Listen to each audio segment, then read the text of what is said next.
Hello and welcome to another video in the Speedcast Starlink series. My name's Sean Byrne and today we're going to be talking about the characteristics of the new Performance Gen 3 antenna from Starlink.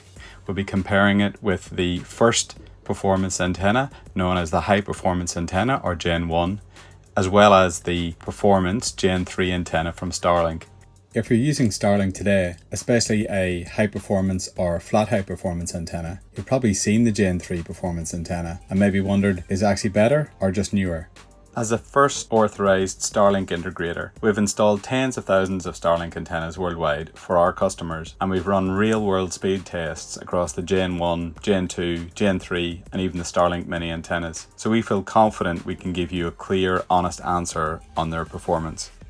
Starlink Gen 3 was officially launched in July 2025 into the US market. It's brought some great new features that our customers had been asking for. For example, being able to supply power via DC or AC, a ruggedized aluminium enclosure, and a refreshed lower profile design.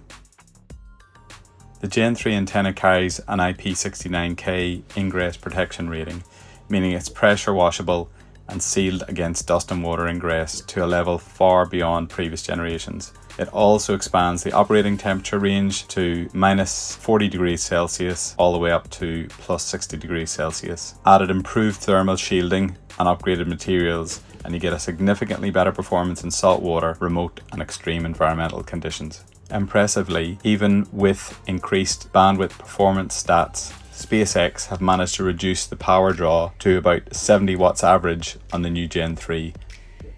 For in-motion performance, SpaceX has added internal sensors to improve signal alignment during motion and enhance firmware, enabling better satellite tracking. The Gen 3 antenna now comes with a 3-year warranty, up from 2 years previously.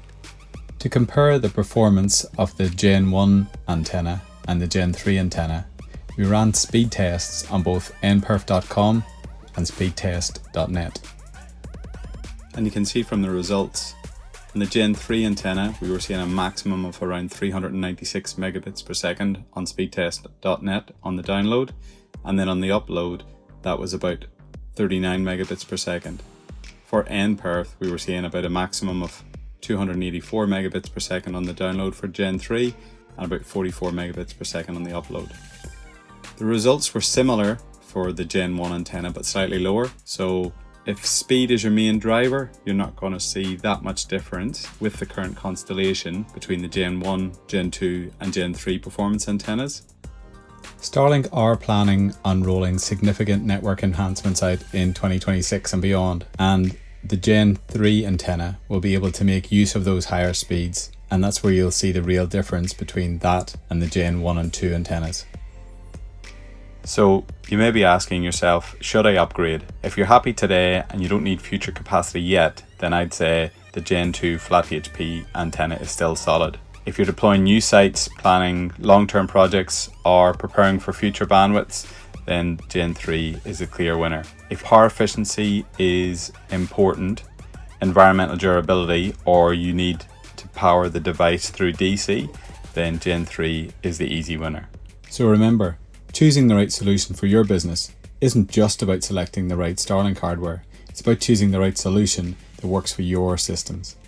Visit speedcast.com to see how we bring together multi-WAN solutions with our Sigma SD-WAN and Edge computing device.